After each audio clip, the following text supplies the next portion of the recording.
that one's all for you. You pancake-eating MFer. Worst movie in history. Thanks for that. Draft day upon us, and we begin with reports. Kool-Aid McKinstry, no matter what. Vontae Mack.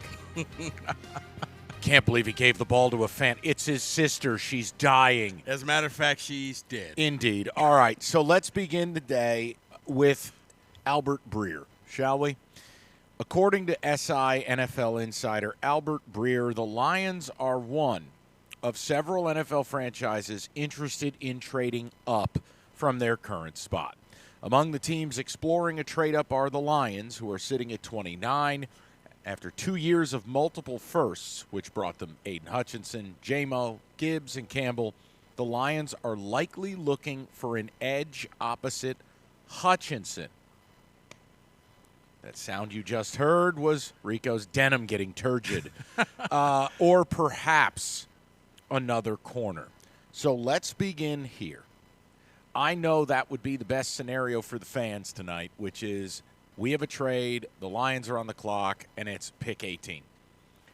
Whether you believe they're moving up for an edge or not and who that is, conversation. Moving up for a corner, less of a conversation. Probably Terrion Arnold or Quinyon Mitchell. Right. But do you buy they're actually moving up? And I take you to the comment I gave you yesterday, Rico, where it was Joe Shane with the Giants saying, look, I've only got 15 guys with a first-round grade. Right. If Brad Holmes has the same number, do the math on it. Well, what has Holmes shown you? He will move to get his guy. Dan Campbell on our morning show, shout out Cookies, said if our guy's not there at 29, we're dipping out.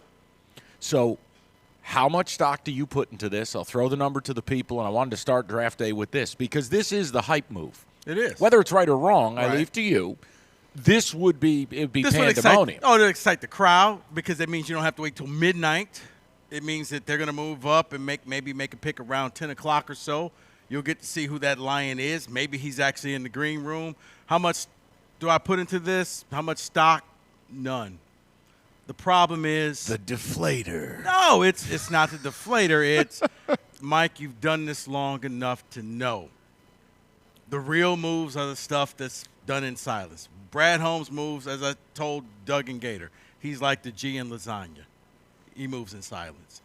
The fact that this is going out there saying, hey, the Lions are looking at trading up means they're moving back, which means because you never heard anything when he wanted to get Jahmyr Gibbs. You didn't hear anything about J-Mo. It just happened. We were all on the air, and we were all stunned like, wait a minute, the Lions just made a trade. So that's why. Now, would I love it? Absolutely. Come on, I've been saying this for the longest. You got to go out there. You got to pair somebody up with Aiden if you really want to solidify this defense. And you know who the person is. It's the person I started the draft process saying, well, that would be the dream, and then I left it. They signed Davenport. It's clear they believe in James Houston. They just didn't. They went and got DJ Reader. They didn't get an edge. I go, okay, I guess they're done there. Mm-hmm. The player's Jared Verse. Mm-hmm. Because Jared Verse, unlike Chop Robinson, Jared Verse has a better physical. Jared Verse is more power-based. Now, again, Chop has better pure edge speed. He's a better pure pass rusher. But what does Verse bring? The ability to power guys. Mm-hmm. So I wouldn't that be the presumed guy that have to move up to get? I would think so. But, once again, even if they move up, I don't know if it's necessarily for that because, as you've said, I'll give you credit for this, ever since the corner that they went out there is now on America's Most Wanted, there's a glaring need at cornerback. So maybe you just go up and get the best one in Quinyon Mitchell and say, you know what, we're done. Pro Day, Razgor. Yep. RRI, qualified player. He's one of the 6 players that, according to what do you call it, the RRI? Yeah, the Rico Research Institute. I have the Lions taking one of those 6, and Quinyon Mitchell is one of those players. They attended his pro day. He had a high RAS score. It fits what Brad Holmes wants to do. If you're going to move up, that's probably the one that I think they're going to go and get. All right, so let's do this. Let me throw the number out, and here's how I want to do it. Let's start with the Albert Breer report. Some merit, no merit, serious merit. Do you believe the Lions are moving up? Do you believe they're moving up to draft an edge? Do you believe it somewhat, not at all, or all the way? I'll give some credence to it just based on what we know about Brad Holmes, what we know about his grading system. There's no way he's got 25 first-round grades out there. There's not. But this is where I also say the Lions like the shock and awe. Like yesterday, who saw the 2 signings coming? Nobody. They like to just drop the bomb on you and say, hey, we're still around. Right. Well, shock and awe is when your city is hosting the draft, and there is so much Honolulu blue down here right now. There is. If you announce the Lions are on the clock, we have a trade, pick 16, it's pandemonium. It's rock star status. Now, you don't operate that way just because of that, but, we are all human beings. So there is an element of, you know what, we're a Super Bowl team. I think this one player can put us over the edge. And you know what? It doesn't hurt my motivation to do it, being that we are at home, and it's the best move for the organization, and it also happens to be a rock star move. Well, let's see what the people have to say. Look, if you don't buy into any of it, say it. If you buy it all the way, go for it. I think we have had a feeling the Lions could move up, but that's also something that it's really hard to do when you're at pick 29. Moving up could also mean just moving to 25.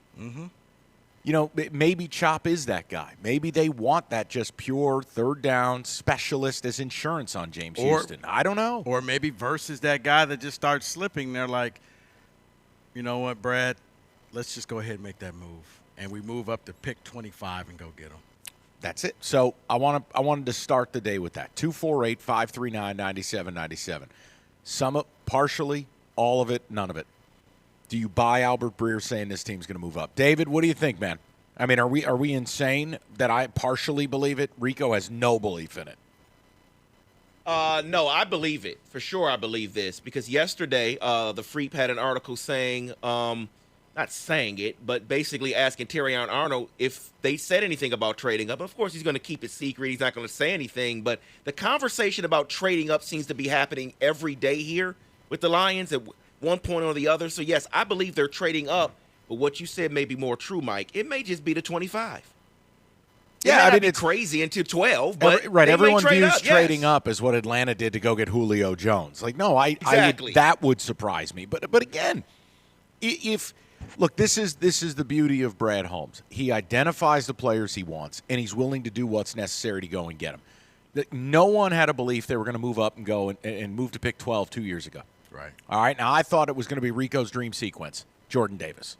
They took Jameson Williams. Why? My belief till the day I die is he had J-Mo as his top-rated receiver. That's just what I believe, unless Brad Holmes comes out at some point and makes a confessional. He believed, look, I got a grade on this cat. He's a difference maker. He's one of my top 10 players. He's the top receiver. I'm going to go get him. Well, if they have that kind of grade on Quinyon Mitchell or Terrion Arnold, no, I wouldn't be shocked. And in reality, look, do we all believe the Lions are going to win at least 10 or 11 games next year? Yeah. Okay. So then you have to start as a part of your calculus saying, what am I really giving up next year? The idea would be I'm not giving up a pick inside the top 20 if I gave up next year's one. That's what kind of goes into it where I go, I'll give you pick 29, I'll give you next year's first-round pick, and you sprinkle some sizzle underneath, you can get to pick 15. That's a very interesting way of looking at it. Yeah, you're right. That's if everything plans out well, you're giving away pick worst case scenario, pick 20. Right. Now, if it doesn't work out, you've handed a top 5 pick to somebody else. We just saw that happen with Houston, I believe. Yeah. So it is a huge risk, but so's taking a running back at 12. So's moving up for J-Mo, who was hurt. So's taking a off-ball linebacker at 18. Brad Holmes, for all intents and purposes, Rico, last year it was risk it biscuit, a tight end, a safety, a running back, and an off-ball linebacker.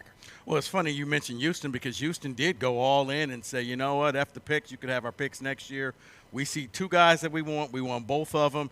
It panned out. Right. And that pick that they traded away, worthless. Yeah, and you one second, no, David, all I'm saying is everybody wants a huge reward without ever taking a risk. But the reward is directly correlated to the level of risk you take in life. So it's this idea if Brad Holmes sees a bedrock player like Amon-Ra, like Penei Sewell, and he goes, look, whether it's Terry and Arnold, Mitchell, whoever it is. Why do I have to care about what I'm giving up to get them? Just go get them. Go ahead, David. I'm sorry about that. I'm so glad you said that, because I keep hearing the word risk, and you're saying it's a risk and everything, but everything's a risk. Staying at 29 and drafting who they draft is a risk. It may not work out. You cannot on one end, the fans, I'm saying, can't on one end say you trust Brad Holmes, but then be afraid that he's going to trade up and maybe give a future first-round pick to get the guy that he thinks is him. Yeah. It is what it is. Take the risk. And we did the exercise, 3-4 days ago. I said if staying at 29 is not on the table and you got to move up or move down, what was my choice? Move up. So, it's respect for the team. It's respect for the way they've been built. It's respect for how good Brad Holmes is at his damn job. And I just feel like, guys, if they've got a grade on something they love, you've earned the right to take that risk. Like, okay, comp it out to the team I root for. Do you understand how different the conversation is if you're talking about the Giants trading up? I mean, the Giants are a mess. You're not built solidly. You don't have a great line of scrimmage going. Like it's a different conversation where you go, wait a second, we're going to give up a first-round pick next year to move up 3 spots and take a risk on a QB? Tough. Knowing that you'll probably be top 10 next year. Exactly. Again. Whereas the Lions, I'd be far more surprised if they're picking inside the top 22, 23 picks than outside of it. So, okay. Look, Albert Breer, it's the report. If you want to use it as a dinner napkin, I'm not offended. I didn't write it. I'm giving it partial belief. Rico's giving it none. None of us are sitting here going, all right, I'm convinced it's happening. Right, and the reason why I said none is only because the Lions never tipped their hand. Yeah. So the fact that this came out, you think they're going out of the leaves first round. me the exact opposite, that it's not going to happen. Okay. Just like if they would have said the Lions are thinking about trading down, that means they're trading up. The reverse of the reverse psychology. There it is. 248-539-9797. I want to get some phone calls going on that. We'll get some ticket texts as well. We've got Who Am I later. We've got Stoney may join us later as well, by the way. Oh. He's already here for an 8 o'clock shift. I did see him walking He's going to be really prepared. He said he did not want to fight the crowd, so I was like. The before linger.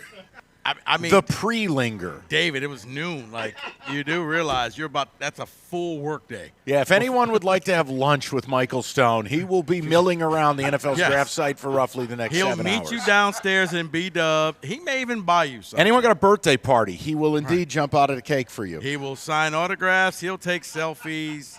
He'll do whatever. He'll wash your car. He's Booby Miles. What was it, Permian West or whatever it was?